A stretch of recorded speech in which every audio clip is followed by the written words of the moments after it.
तो दोस्तों हो जाइए तैयार, क्योंकि एक बार फिर हम आ गए हैं आज ओल्ड क्वेश्चन पेपर के मोस्ट इम्पॉर्टेंट एमसीक्यू के साथ। जी हाँ दोस्तों, मैं हूँ आपकी होस्ट डॉक्टर सीमा तिवारी, और स्क्रीन पे देख के आप समझ ही गए होंगे कि बहुत ही इम्पॉर्टेंट क्वेश्चंस के साथ एक बार फिर हम आपके लिए न्यू वीडियो लेके आ गए हैं।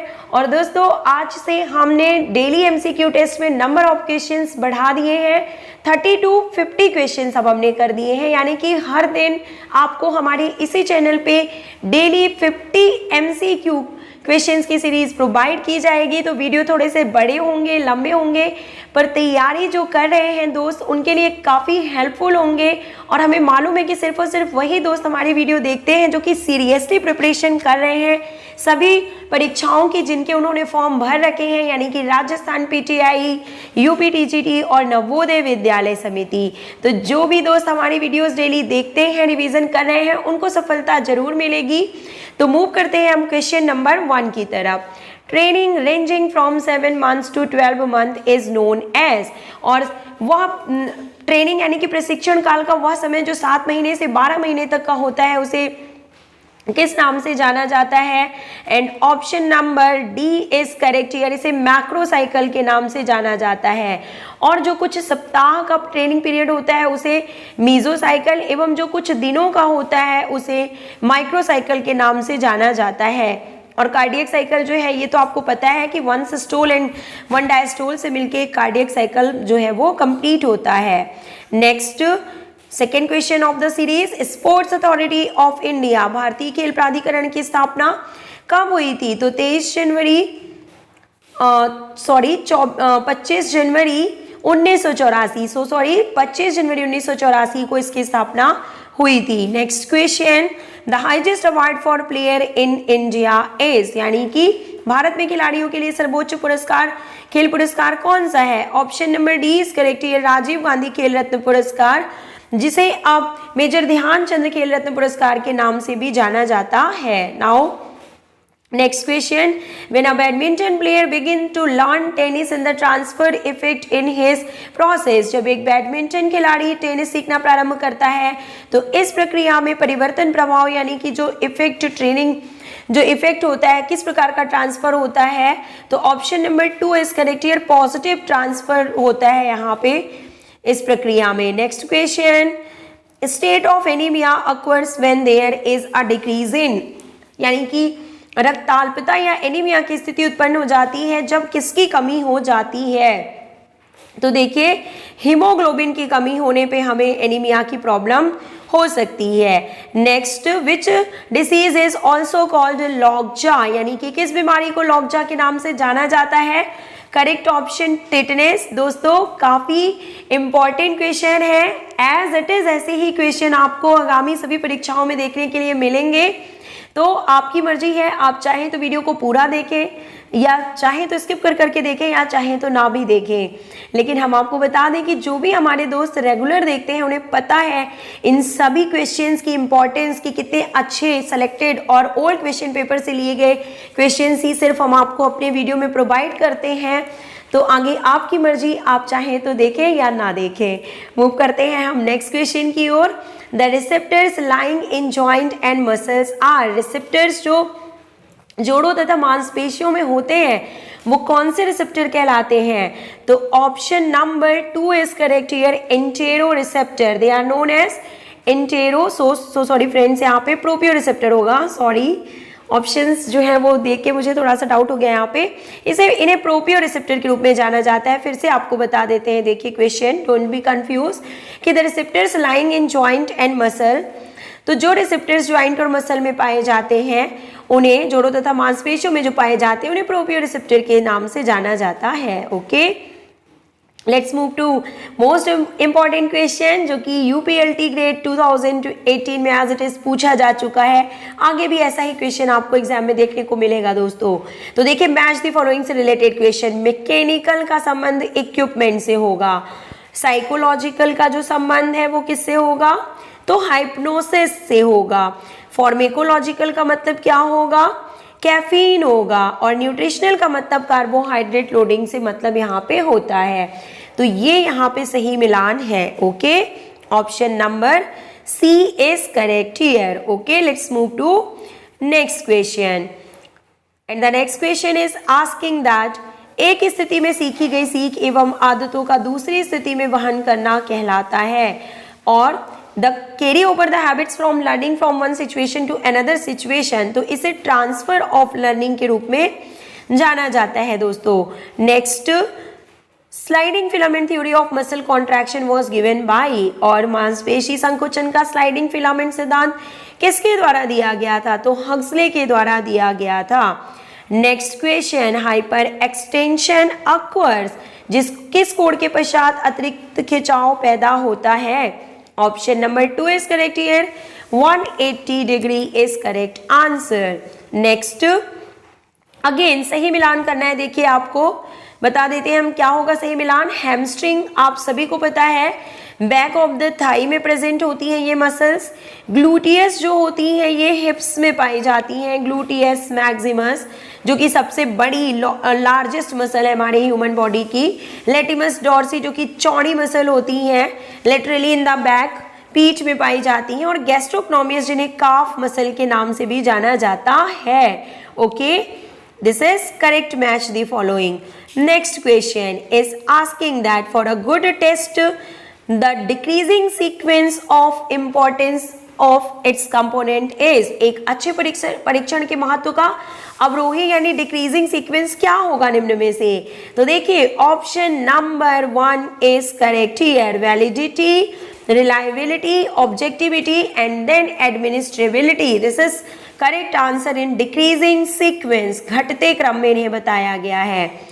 Next question, the state of balance and equilibrium in interval physiological condition is known as, शरीर के आंतरिक क्रियाओं में समावस्था एवं संतुलन की अवस्था को किस नाम से जाना जाता है। करेक्ट आंसर आप सभी ने गेस ही कर लिया होगा दोस्तों, इसे होम्योस्टैसिस के नाम से जाना जाता है। Next question, The range of coefficient of correlation between two variables extend from, दो चरों के बीच सहसंबंध के गुणांक की सीमा कहां से कहां तक होती है, option number C is correct here, -1.0 से +1.0 तक होती है। Let's move to next question, and the next question is asking select the correct sequence of training cycle. Training cycle का सही सीक्वेंस आपको यहाँ पे बताना है, तो बताइए क्या होगा करेक्ट आंसर। गोल सेटिंग सबसे पहले, गोल का निर्धारण, दूसरे नंबर पे एग्जीक्यूशन ऑफ ट्रेनिंग, तीसरे नंबर पे इवैल्यूएशन, और लास्ट में आता है feedback. Goal setting, execution of training, evaluation and feedback, this is correct sequence of training cycle. Next question is asking aim of sports training is, यानी कि स्पोर्ट्स ट्रेनिंग का निम्न में से क्या उद्देश्य होता है, तो जो मेन उद्देश्य होता है वो होता है खेल प्रदर्शन में वृद्धि, improvement of sports performance is correct answer. Let's move to next and very important question of the series. मोच के लिए फर्स्ट एड के लिए सही सीक्वेंस आपको बताना है स्प्रेन के लिए, तो देखिए option number 4 is correct here, this is number 1 means rest, number 2 ice, number 3 compression, number 4 elevation. इसे पहले राइस के नाम से जाना जाता था और अब इसे प्राइस के नाम से जाना जाता है। Okay, P for prevention, R for rise, rest, I for ice, C for compression and E for elevation. This is correct sequence here. Let's move to next question of the series. In periodization, which phase is known as phase of base creation? पेरियोडाइजेशन में कौन सा चरण base creation यानी आधार को निर्माण करने का चरण भी माना जाता है, option number D is correct here, preparatory phase. जी हाँ दोस्तों, ये देखिए प्रिपरेटरी फेज का मतलब है तैयारी चरण, यानी कि तैयारी चरण में ही हम बेसिक स्किल्स को जो है वो डेवलप करते हैं खिलाड़ियों में, तो ये होगा preparatory phase. Next, in which year winter Olympic games were introduced, तो 1924 जो है इसमें चैमोनिक्स फ्रांस में शीतकालीन ओलंपिक खेलों की शुरुआत हुई थी। Next, the inborn general psychological tendency is, the inborn यानी कि पैदाइशी सामान्य मनोवैज्ञानिक दशा कौन सी है, option number B is correct here, व्यक्तित्व चिंता, this is correct answer. Okay, let's move to next question, and the next question is asking again for match the following, यानी कि फिजिकल फिटनेस कंपोनेंट्स को उनके टेस्ट से आपको यहाँ पे मिलाना है। देखिए इंपॉर्टेंट टॉपिक है, मेजरमेंट एंड टेस्ट से तो बहुत से क्वेश्चन एग्जाम में पूछे जाते हैं दोस्तों, तो चलिए हम सही मिलान करते हैं यहाँ पे। तो देखिए स्ट्रेंथ का क्या होगा, स्ट्रेंथ का सही मिलान होगा यहाँ पे स्टैंडिंग ब्रॉड जंप। फ्लेक्सिबिलिटी किससे होगी, मेजर की जाती है, तो सिट एंड रीच टेस्ट से। स्पीड यानी 50 मीटर डैश, और एंड्योरेंस का मतलब होगा 12 minute run and walk test. तो ये बिल्कुल सही मिलान है यहाँ पे फिजिकल फिटनेस कंपोनेंट्स का उनके टेस्ट से। Okay, let's move to next question, and the next question is asking the total number of matches in a single league tournament of 7 teams will be, यानी कि आपसे पूछा जा रहा है कि 7 टीमों की जो है एकल लीग प्रतियोगिता में, सिंगल लीग प्रतियोगिता में जो है टीम कितने मैचेस होंगे, यहाँ पे ये पूछा जा रहा है। ऑप्शन नंबर आपको बता दें 23 का जो करेक्ट आंसर है वो है ऑप्शन नंबर 1। ओके, और देखिए यहाँ पे क्या फॉर्मूला होगा, सिंगल लीग टूर्नामेंट की बात हो रही है, तो n(n-1) यहाँ पे जो है अपॉन 2, ये करेक्ट फॉर्मूला होगा n(n-1) अपॉन 2। ठीक है, तो देखिए 7 और 7 - 1 यानी कि 6 हो जाएगा अपॉन 2। तो फिर से बता देते हैं आपको 42 अपॉन 2 हो जाएगा, और ये हो जाएगा आपका ऑप्शन नंबर 1 यहाँ पे करेक्ट, यानी कि 21 मैचेस खेले जाएंगे 7 टीमों की सिंगल लीग प्रतियोगिता में। n(n-1) अपॉन 2 फॉर्मूले से इसका हम सही कैलकुलेशन कर सकते हैं। Most reliable measures of variability is, option number D is correct here. विचलन का अति विश्वसनीय मापन कौन सा है, option number D is correct here. Standard deviation यानी कि मानक विचलन इज करेक्ट आंसर। इसके अलावा मीन और मीडियन और मोड जो होते हैं वो किसके मेजरमेंट होते हैं, ये आपको मीन मीडियन जो मोड होते हैं ये जो है ये वेरिएबिलिटी में शामिल नहीं होते हैं। Let's move to next question, and the next question is asking Kraus Weber test measures. Kraus Weber test किसका परीक्षण करता है, बहुत ही इंपॉर्टेंट क्वेश्चन है। Minimum muscular strength is correct answer. न्यूनतम मांसपेशी शक्ति को मापता है Kraus Weber test. The psychomotor domain of physical education is concern with, and the correct answer is motor skill. देखिए शारीरिक शिक्षा के मनोप्रेरणा अनुक्षेत्र यानी कि साइकोमोटर डोमेन जो है फिजिकल एजुकेशन की वो किससे कंसर्न रखती है, तो मोटर स्किल से, इसका गामक कौशल से सीधा सीधा संबंध होता है। काफ़ी अच्छे क्वेश्चंस की सीरीज़ है दोस्तों, आप अपना टाइम निकाल के हमारे वीडियोस जो अपलोड होते हैं उनको एक बार जरूर देखा कीजिए। Olympic motto citius altius fortius was coined by, and the correct answer is यहाँ पे father Henri Didon. This is correct answer. Okay, let's move to next question, and the next question is asking that 2 major branches of mechanics are, यानी कि mechanics की 2 important branches निम्न में से कौन सी हैं, option number B is correct here. Kinetics and kinematics is correct answer. Next question, vasoconstriction around a wound is initiated by, यानी कि धमनी संकोचन का एक घाव के चारों तरफ शुरू होना क्या कहलाता है, तो इसे चारों तरफ शुरू होता है, यानी कि vasoconstriction around a wound is initiated by, क्या होगा, option number 1 is correct here, cryotherapy. Next question is asking which of the following apparatus measures range of motion, यानी कि निम्न में से कौन सा उपकरण गति सीमा को मापता है, ऑप्शन नंबर 1 यानी कि goniometer is correct answer. Let's move to next question, that extensive interval methods improve, यानी कि एक्सटेंसिव इंटरवल जो होता है मेथड वो किस क्षमता को विकसित करता है, option number C is correct here. Endurance के लिए यूज होता है, एंड्योरेंस को बढ़ाने के लिए इस विधि की इस प्रकार से ट्रेनिंग ली जाती है। Let's move to next question, factors influencing growth are, यानी कि ग्रोथ को प्रभावित करने वाले कारक कौन से हैं, तो देखिए हेरिडिटी, न्यूट्रिशन, एक्सरसाइज, उपरोक्त सभी is correct answer. Next question is asking which organ is responsible for speech, यानी कि कौन सा अंग बोलने के लिए उत्तरदायी है, option number option number D is correct here, larynx, this is correct answer. Let's move to next question. When a part of body has a friction against anything, it results in, जब शरीर का कोई भाग किसी चीज से रगड़ खाता है तो उसका परिणाम क्या होता है? तो देखिए option number B is correct here, burning sensation होता है, यानी कि जलन होती है। Next question is asking that first Commonwealth Games was held in, पहले कॉमनवेल्थ गेम्स जो है उनका आयोजन राष्ट्रमंडल खेलों का कहाँ हुआ था? तो हैमिल्टन कनाडा 1930 में इनका आयोजन किया गया था।